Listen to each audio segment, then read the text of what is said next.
Is GLP-1 the magic pill for weight loss or just a new challenge for coaches? Let's break down what these meds mean for training, nutrition, and results. The idea behind today is to get you informed around what those entail and conceptually knowing that you can't fight it because it's here for the time being until, there's some legislature that changes. You can either fight the tide and lose, or you can ride the tide and definitely help your clients who are exploring these options to make those better choices.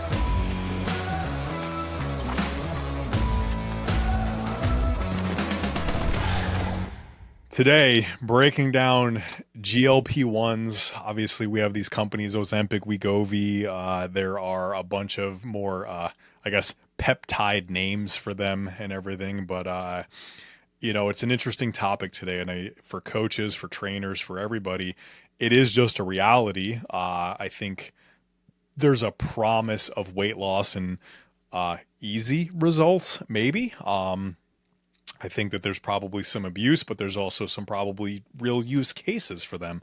But just really want to jump in, break down. And I know me being more on that client side of things, Andrew, I have a bunch of questions because just naturally inquisitive. We know this. But yeah, man, what is your take on GLP-1s as we jump into this?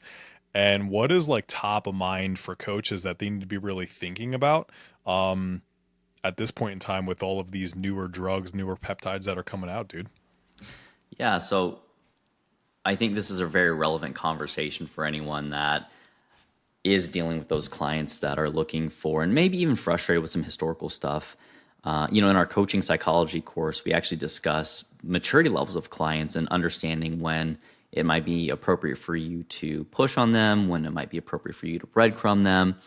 And there are a lot of tools that go into those toolboxes for those clients that are very overwhelmed. And let's face it, there's just so much information out there that sometimes it does seem easier to put your faith in the medical system, which by and large is probably more reliable than the average influencer on social media. And if medical professionals are saying this is the thing to help you reduce and get over the hump of hold that on. body fat loss. You're suggesting that every person with six-pack abs and a big butt isn't the most reliable person that was able to build an Instagram account on showing themselves off in a bathing suit? I would say check their engagement and then check their revenue, just because you have that stuff.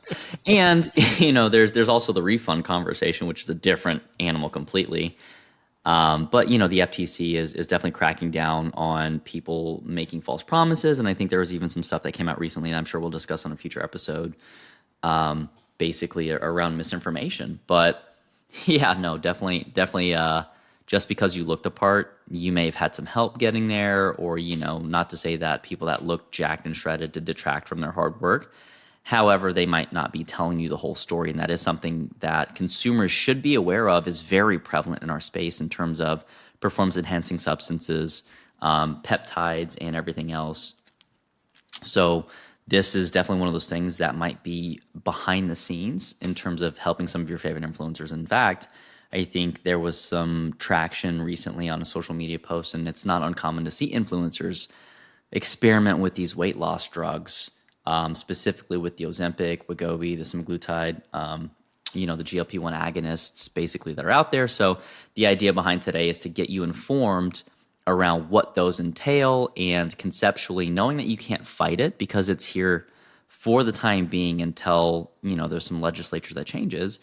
You can either fight the tide and lose, or you can ride the tide and definitely help your clients who are exploring these options to make those better choices. So, Steve, I know that you said you had some questions. You want to open with those, or you want to start with the conceptual foundational framework of why these exist and kind of what types are floating around out there? So I'm going to throw out there, I guess, from a non-scientific standpoint, my loose understanding, as well as maybe what I feel like are appropriate use cases, and then maybe what are not. And then I'd love from a more substantiated point of view to kind of talk through that. And maybe my point of view is not that of the average coach. Like I don't know. The average coach is probably a little more studied on some health stuff than I am, maybe.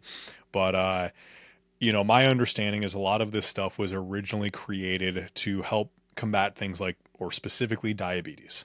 And the weight loss side of things was a benefit that just kind of happened. It was a side effect, if you will, based upon trying to help that specific medical condition, and then studied further down that road.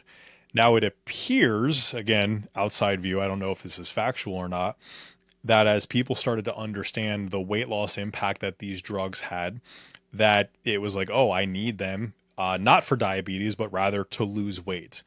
And I think, should that be 100% accurate, close enough, there's probably a population that it makes sense. And it's that population that is on the severe side of overweight, obese, morbidly obese. Like, they have a good amount of weight to lose. We're probably talking 20-30% of their body weight or more in terms of weight to lose, right? And I think that there is a level that it makes sense, but I also believe that there's a level of misuse where, let me take this thing, it'll curb my hunger, and then I just won't eat, but I won't actually learn the things in life that I need to do beyond what I'm doing right now, beyond taking this drug. I don't learn how to help with my body.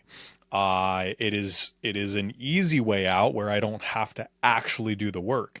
But there's also stories popping up of people who, I mean, we're talking could stand to lose like 10 pounds, 15 pounds, maybe 15 pounds of fat.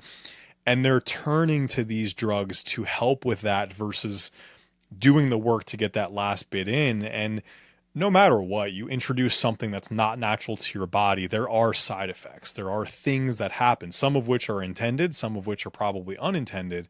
And that's where I think some people are maybe just misusing it. It's not necessarily ideal for that situation. And again, there was probably a different underlying reason why you couldn't get that last 10 to 15 pounds off.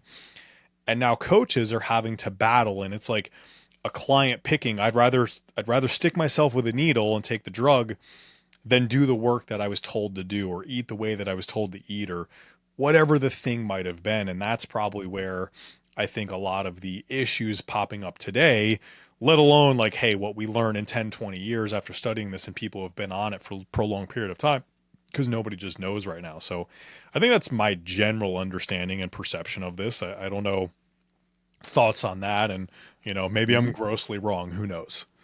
That's so wrong. No, that's, I mean, for the most part, pretty spot on. And I think that's going to make a lot of sense with, the listeners that may not be in the coaching space and are looking for the distilled version, or looking to explain that to them. Because at the end of the day, I mean, I hope as a coach you're not explaining the Krebs cycle or how electron transport chain works.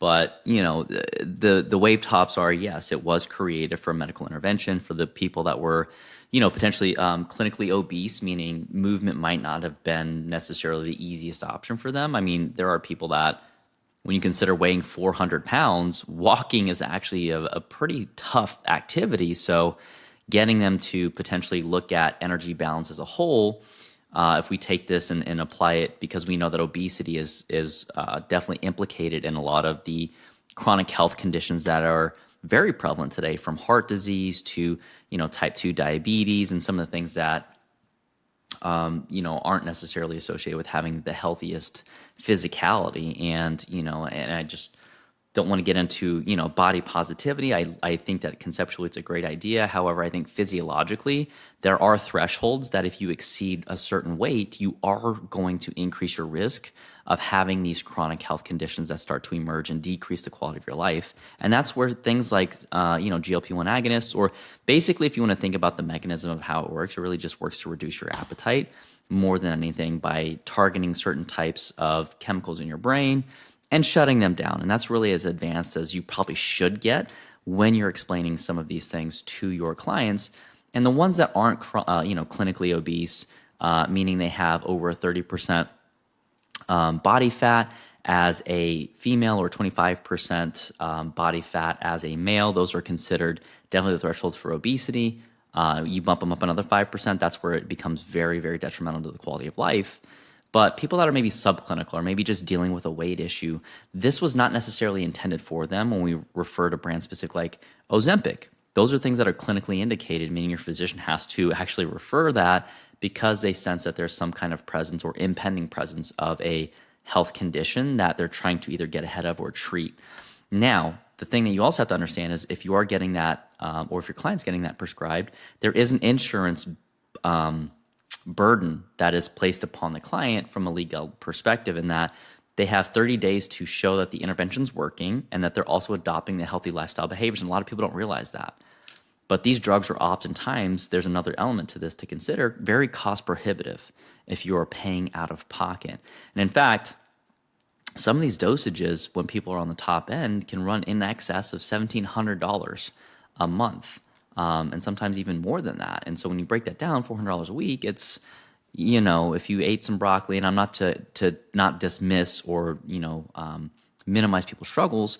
However, exactly what Steve was just sharing, that if the healthy behaviors or the unhealthy behaviors that contributed to someone getting into that position initially aren't dealt with or supported in a way to stop those, or at least decrease them, then the same problem is going to come back. We see the same thing in populations with back pain. People go get discectomies, and then they end up with back pain again because they never corrected some of the movement stuff that contributed to that poor mechanical wear and tear, if you believe in the mechanical model of pain. And so that's why we say you start with the lifestyle first, and then if that's not working from a tactical perspective, and we'll dive into that a little bit later in the episode, so make sure you stick around for those, because we'll give you our checklist. And we even have a recording of a training that we talked about all this stuff and went into the oral types of weight loss drugs that we just don't have the time to cover in, what's an attention span for a podcast. But yeah, make sure you hit us up on our Instagram page, Official Beyond the Pump, and we'll make sure we get you that recording if you want it. But yeah, there's kind of the world of it. It's cost prohibitive. It's helpful for clinically indicated populations. It's not the end all be all thing that everyone should be taking right now. And so navigating some of the particulars around that is where the coaching professional really is going to be a large benefit for people that may not have the understanding, or even might not have the impulse control and are very prone to shiny object syndrome and trying to jump from trend to trend, because they just don't want to be where they are right now.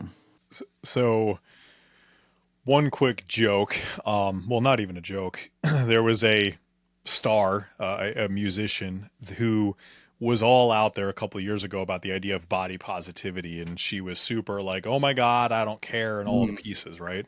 And you mentioned body positivity.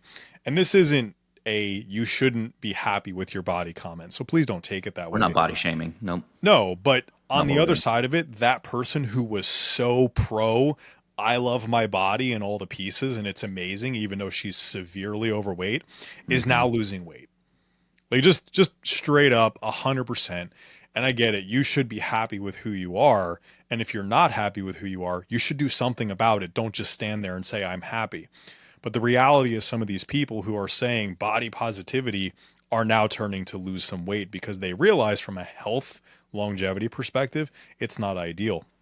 Now, the other side of this is you're going to have people who want to go down this road as a coach of taking this thing. And, and this isn't exact perfect here, because I've heard two sides of this.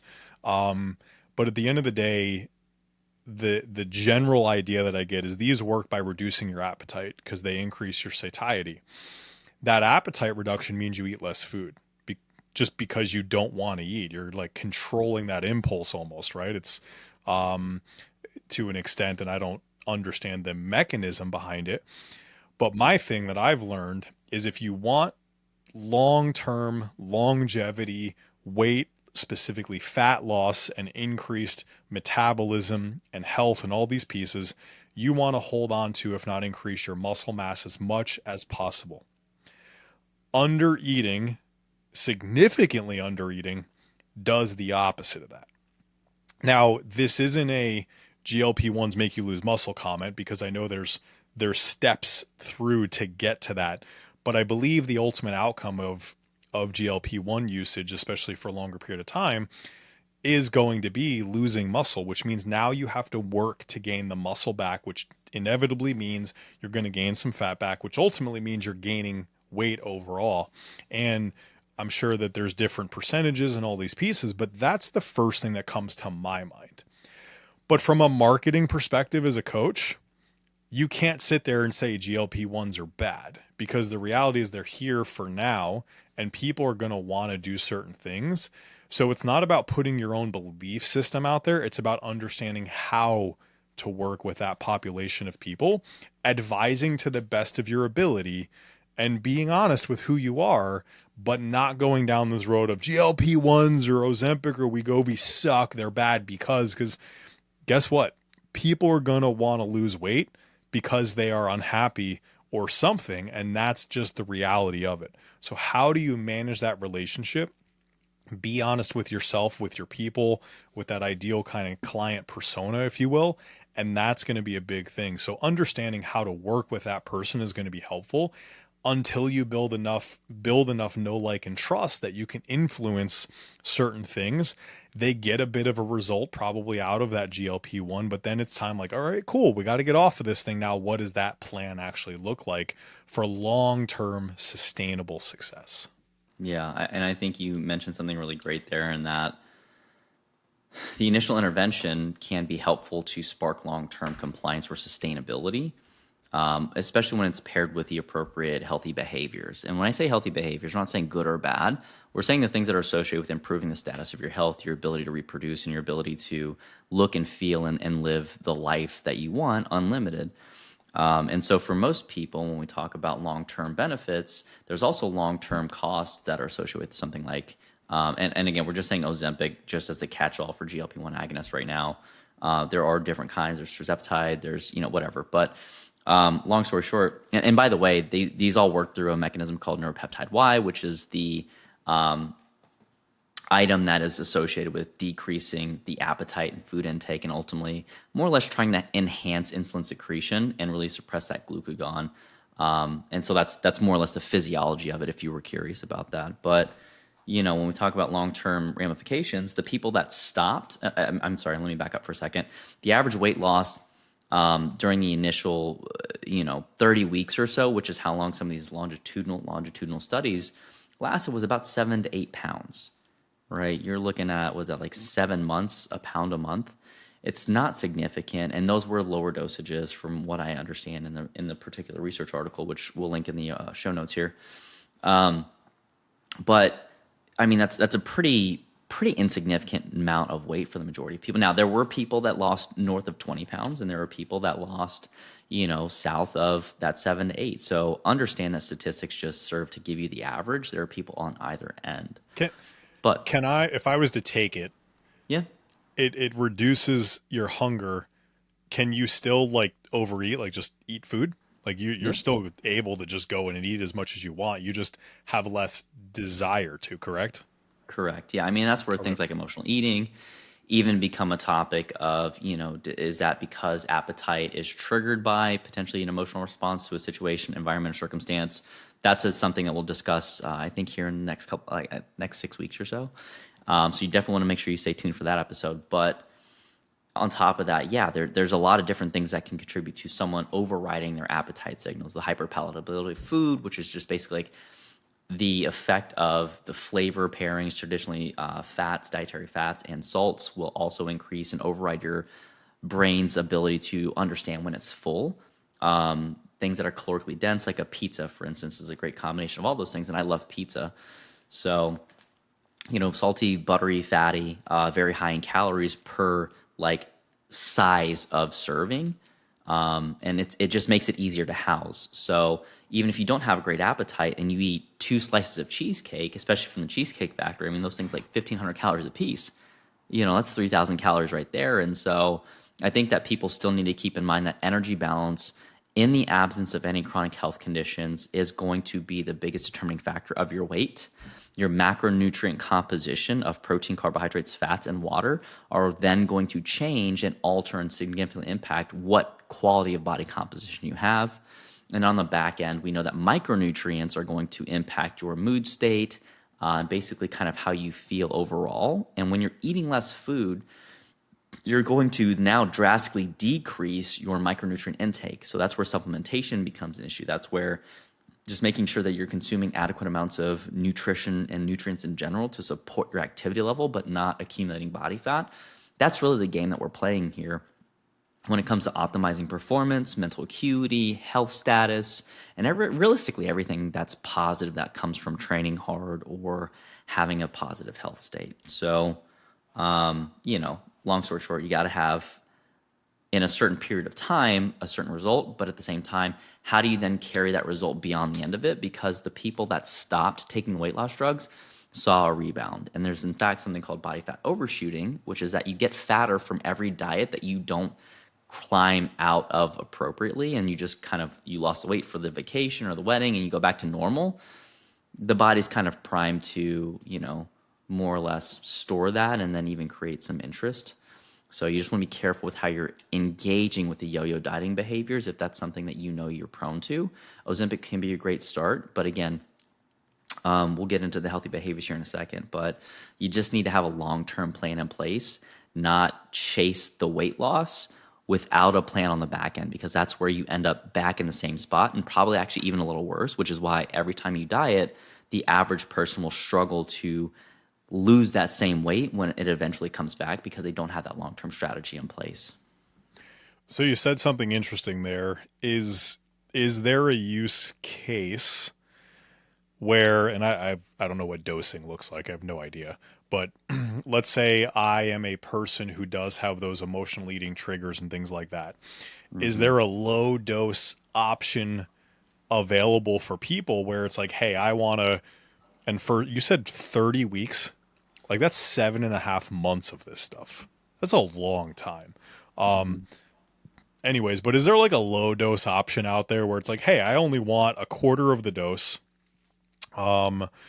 to help me with my emotional eating tendencies, but I'm going to do all of the underlying stuff? Or is there a, hey, you jump on and like you're full bore, but if you have less weight to lose, you're not on it for 7.5 months, you're on it for 2 months, or like, do those differences in protocols exist? And I don't even know if you know that, but like, that's like, I just heard maybe there's that piece, and that's, people could go down that road, or you could advise people to go down that road, but maybe you can't.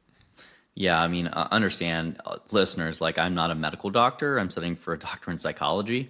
I'm probably not the person to field that question specifically outside of some hypotheticals and some, tangential use cases that I've seen. But you should definitely, and we should probably add this at the beginning as a disclaimer, you should go consult with a medical professional prior to engaging in any of this stuff, right? We don't know your health history. It might sound like a great idea, and you need someone to look at all the things that you have going on at that time to make you, to empower you to make the most informed decision. And if your physician doesn't take the time to collect that information, shame on them. They're probably, just struggling to make their own business work, and you should go find a medical professional, a medical doctor, a naturopath, a functional medicine doctor, a naturopathic doctor, someone that's actually going to take time to understand what your lifestyle looks like, so that way they can make sure that, they're pairing the appropriate medical intervention that's going to actually complement your life. But yes, in theory and in mild practice, I have seen people do a lower dosage, right, for a subclinical. Now, again, you are paying for that. So if resources aren't an issue, sure, right? But when we think about, and this is where supplementation even gets a little funky, like how many supplements are you going to recommend that your client take? And I know that there are people that, there's a specific functional company that kind of was one of the first ones that was out there doing specialty testing, like Dutch testing, GI maps, stuff like that. Definitely would not suggest most coaches take that course. It's not really utilitarian. It's not helpful. And oftentimes it's very cost prohibitive. So depending upon the tax bracket that your client's coming from, you might not even be able to recommend that and have them continue to pay for coaching. That's a really good way to break down your ideal client profile. Like, it's not your income, it's what tax bracket are you in. Are you in the 24 tax bracket? No, 33 and up is what I work with. And you're like 50%. That's my client demographic. Yeah, that's my client. That's actually really funny. Well, and to give the audience an indication, like certain lab testing might cost the provider, $490 just to order the test, and they need to make some money on the back end with interpreting it. So there's just so much in there that goes into making it financially solvent. And let's be honest, the majority of clients are struggling to pay for coaching in general these days, and I say the majority, and I'm referring to 66% of people that are consuming coaching behaviors, everyone would rather pay for an app. So, I think it really makes the app more appealing, especially with ChatGPT and AI, versus like doing $2,000 worth of lab testing out of the gate and then like another $350 a month. And I mean, why not just pay $20 for an AI thing? Because people need accountability and structure and everything else. So different conversation, but it's cost prohibitive at the end of the day. And so when people are recommending clients take more than 5 to 10 supplements, I just kind of like, I can't really support that position unless, again, resources are unlimited. But the majority of people don't need to be taking 50 things. I'd be curious, and I know there's not really a way to figure it out, but for every extra dollar you spend in supplements and labs and all of these things, on average, how much more quickly does somebody achieve their desired result and outcome? Which again is probably not a very quantifiable thing, but I'd be curious to follow like two companies that do it completely differently, and one recommends and charges all those things versus the other, and how much more quickly does A achieve results than B. And my random guess, and this is completely uneducated, I haven't asked anybody, I have no idea, is the results aren't that drastic, if anything at all. But and like, how much longer do you do coaching when you're not busy doing all that extra stuff, and does that achieve more results? I'd be curious. So anyways, well, I mean, we know that's a whole other rabbit hole. There is, and I think we should earmark that one for sure, because there's definitely people that carry supplement graveyards and they always buy the next thing. And I had a former client that lasted all of 2 months, and just shiny object syndrome. So if you're listening, former client, I love you. But when we consider like the long-term ramifications, is Ozempic financially solvent? Potentially. Is it a tool that you have at your disposal? Not as a not as a health coach, as a healthcare provider, as an allied health professional, and someone in the medical community, you might have access to that. Your clients can definitely go in there and ask for it if you think it might be appropriate for them.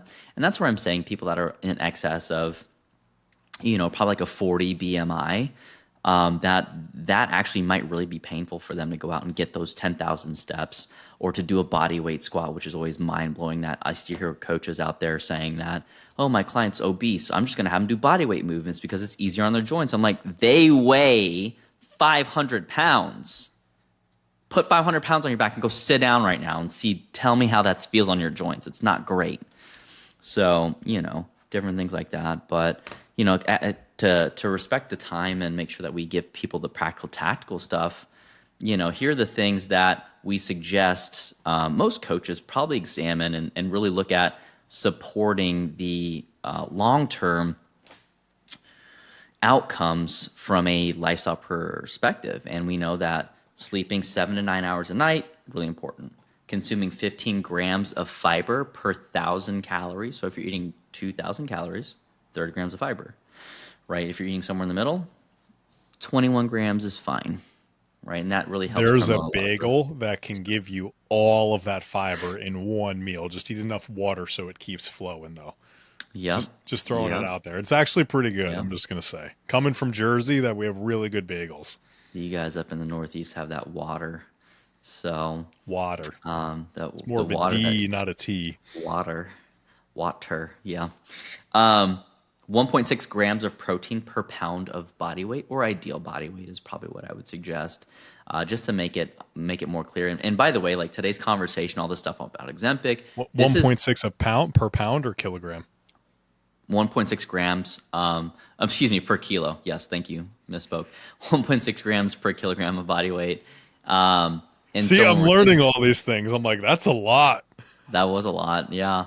And so we're talking about freedom units. We're talking about closer to 0.75, or basically like if you weigh 100 pounds, 75 grams would be an easy. If you weigh 200, 150 grams, kind of just using that as a baseline. Research suggests unless you're a special population in the performance world, you can probably even go up to like 1.8 grams or 2.0 grams per kilo without having any negative side effects. But there's also like a decreased effectiveness that happens beyond that, unless you're doing some kind of crazy dieting protocol, in which case then, just go more. I So heard that eating enough protein literally melts fat off of your body recently, though. So whoever we said won't that's a dive into fucking idiot. that bullshit. But in a later episode, we're gonna chat about that piece. But I will you know, destroy them. No, I'm kidding. And yeah, there's obviously when we talk about marketing manipulation, we're talking about that in a very near episode. So definitely make sure you subscribe and stay updated for that stuff. But so far we talked about sleep. 8 hours a night on average is probably good. Plus 30 minutes, plus an hour for every hour of training. General rule of thumb for me. 15 grams of fiber per 1,000 calories. 1.6 grams per kilogram of protein per day, distributed between probably like 3 to 5 sittings. Right, you don't need to overcomplicate it. Drinking half your body weight in ounces of water per day per pound. So if you weigh, again, 100 pounds, we're talking about drinking 50 ounces of water just for clean math. 200 pounds, 100 ounces, right? And then your thirst is going to be sometimes in, again, healthy populations, the stuff that you have to keep in mind. And again, just a disclaimer that this entire episode is oriented towards the obese and people that are dealing with weight loss issues, not necessarily weight gain issues, although these lifestyle things generally do hold true for them as well if you're looking to go the other side. Right? If you want to lose weight, be in a calorie deficit, meaning eat more than what your body needs to function at the same level every day. Lift weights until you're tired and fatigued, 3 to 5 times a week for at least 60 minutes. We're talking about 150 minutes of moderate intensity exercise or 60 minutes of hard cardiovascular training is what the ACSM suggests. So then we're talking about walking 8,000 steps a day. And then ultimately making sure that you're regularly tracking your progress and comparing what you did and what you got to where you want to go. And if you're not moving in the right direction, give it a little bit more time. If you're being intentional, if it still doesn't change anything, then evolve from there. But if you do those things, by and large, you'll see significantly better outcomes for a lot longer period of time than people that are just hopping on something like Ozempic and, basically going back to eating, whatever they wanted in whatever quantities they wanted until they basically got sick before they started to actually physically get sick with obesity or weight, struggles. so one thing, for me as a trainer back in the day, it was always do all these things and you'll be healthy, and add in a calorie deficit and you'll lose weight, right? So sleeping always is, yeah, you should get enough sleep. But as a trainer, it was always hard for me to describe to a client why sleep truly mattered and why sleep consistently truly mattered. And recently, with one of my I'm going to go down this rabbit hole of learning some of these things that I've been interested in just learning more about, it led me down this road of sleep and sleep consistency. And the thing that I understood, and just obviously please correct me on this piece to it, Andrew, is when you consistently go to sleep at the right time and you consistently get enough sleep, your body has the ability to recover at the level it needs to recover, right? Physically, mentally. But even more important now with the timing piece and why it stood out to me as, call it, a client, or how I could describe this to somebody without maybe the science on the back end, was consistency and enough sleep allowed your body to recover because of natural growth hormone production. And that growth hormone production, when it's doing what it needs to do, actually helps increase muscle mass and reduce body fat on its own by doing its thing. And all of a sudden, this whole oh yeah, I need to get enough sleep to stay healthy. Okay, fine. Yeah. So I'm not tired, not cranky, whatever. I can go perform at my best. Became this whole oh, if I go to bed on time consistently and get enough sleep, I'll get more growth hormone naturally, which means I'll be leaner and have more muscle mass. Oh, I'm going to go do that. So, and again, this was 14 different things I was reading in a deep dive, but is that a fun, concise way to say, or to add in? Yes, sleep, recovery, mental, all those things are important. But in terms of a potential motivator for a client, is that pseudo kind of how it works? And let me just make sure that I'm understanding your question. You're asking if that were the explanation that a coach would offer to a client, that would be a reason for the client to comply? Well, so it stood out to me as a reason why sleep was super important. And it was one of those things oh, consistency and enough sleep became way more of a motivator than it ever was. Because now this growth hormone production, No. which creates fat loss, muscle gain, again, it's not changing your body. You're not gaining 100 pounds and losing 40 Mhm. pounds of fat. But is that like that sleep, that timing and enough sleep that from that recovery thing, that's a piece of it, right? The growth hormone production increases within a shorter amount of time of going to sleep, et cetera, et cetera. Is that accurate as I understood it? Yeah, I mean, circadian rhythm is definitely, if you're looking for a yes or no, the answer is yes, that's an adequate response. You want the longer Layman's amount of time to go to response bed. right there. You get 4 million times the growth hormone production if you go to bed consistently every night. Not really. I'm just some number. It increased, but it was one of those motivated, which I've never needed motivation to sleep enough or go to sleep consistently, right? It's just something that I Mm-hmm. do because it makes me feel better. Mm-hmm. But even more so, I was like, oh, and then there's rabbit holes on that, which I Mm-hmm. think growth hormone production and all the things could be a fun conversation for us. But eating too close to bed, and there's this whole like, oh, you shouldn't eat right before bed thing, and I'm like, yeah, I know, whatever. We even talked about when do we feel better going to bed full or empty stomach, and I felt better when I'm not full. But again, another place that I went to is like if you eat too close to bed, you can actually prohibit some of the growth hormone production or absorption or something like that. I don't remember the details there, and I'm like, oh, definitely not going to eat too close to bed. Definitely go to bed on time and all these things because I want all the growth hormones possible and Mm-hmm. everything there. And again, it was just a rabbit hole I went down Mm-hmm. as it related to sleep and made sleep a little more important to me than it had been. There's a lot of context to that, obviously, but to the right Mm-hmm. person, that might be a way to get them to realize sleep is important.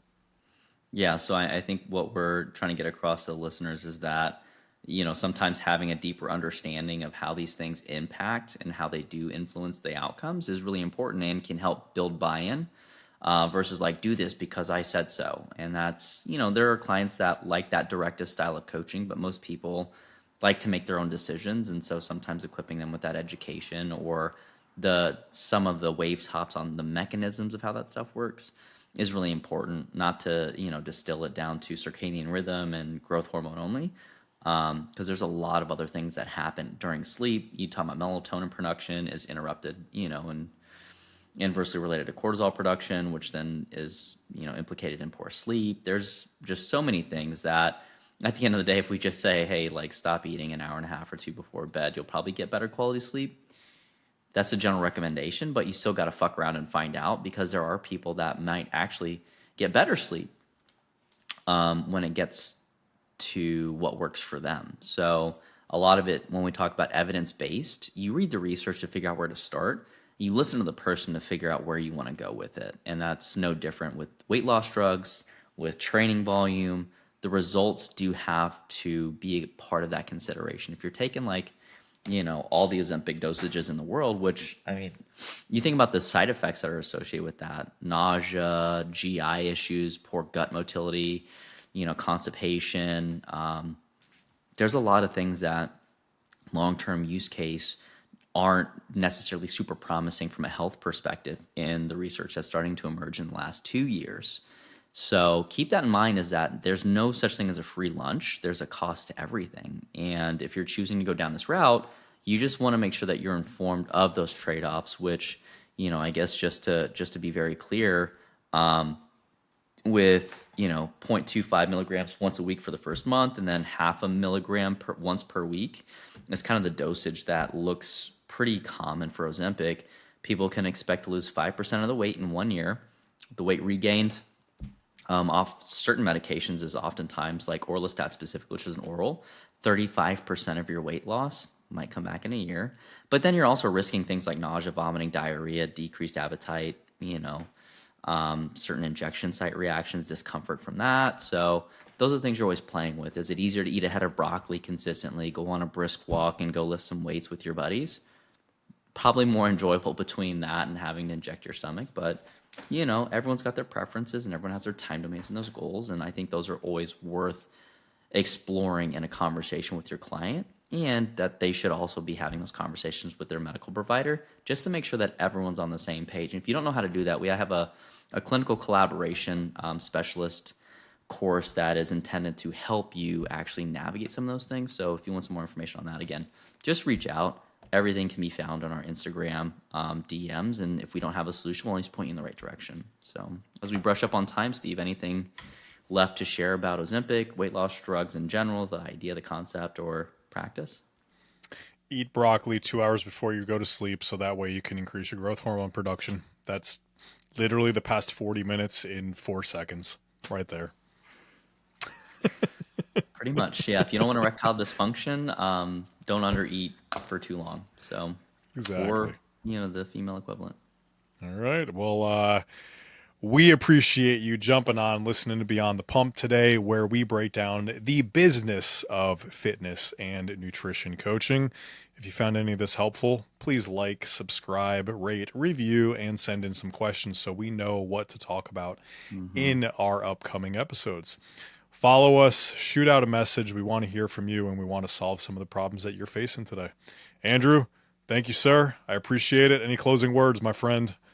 No, just share this with people that might have some misinformed opinions and perspectives on weight loss drugs. And, you just want to help those people go in with eyes wide open. And that's where you just making sure you're educated. And if you don't have time to read on it, that's where we're here for. We have a whole thing called Empowered You, Empowered University for coaches to go get reliable information that's based on science, research, and not just the ivory tower disconnected experience of academia, but also the applied experiential learning side where we've tried the overwhelming majority of shit that we talk about, across a collective 30 plus years of coaching experience just on this side of the house. So I'll have to say, we appreciate you guys. Share this with someone, and we'll see you guys next time.